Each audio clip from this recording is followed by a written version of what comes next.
बालेन शाहले झापा पाँचबाट उम्मेदवार दिए भने गु खान्छु भन्दै हिँडेका यी रवि चुडाल भन्ने व्यक्ति अहिले झापा पाँचको गाउँ गाउँमा छिरेर त्यहाँका स्थानीय युवाहरूलाई चाहिँ माथि बाकामा गएको भने होली खेल्ने र माछा मासु खाने 2-4 पैसा दिनुहुन्छ भन्दै आश देखाउँदै हिँडेका छन्। यो पुरा भिडियो रहेछ एकचोटि। भनेको केही होइन। कुरा भनेको के हो भने यो विकास कसले गर्यो त? केपी ओलीले गरेका हो नि, यहाँ कसैले गरेको छैन। उही त हो।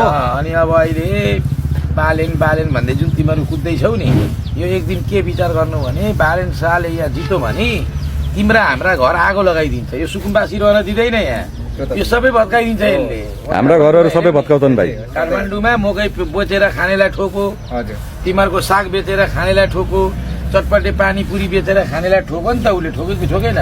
भनेपछि मैले के भन्छु भने अहिले हाम्रो भोट अरूलाई जानु भनेको, विशेष गरी घन्टेलाई जानु भनेको चाहिँ के हो? हामी खरानी हो। त्यो भएको कारणले भरे बेलुका तपाईँहरू सबैजना गुरुको भाइसँग आउनु, त्यसपछि तपाईँहरूलाई उहाँ बसेर कुरा गराइन्छ।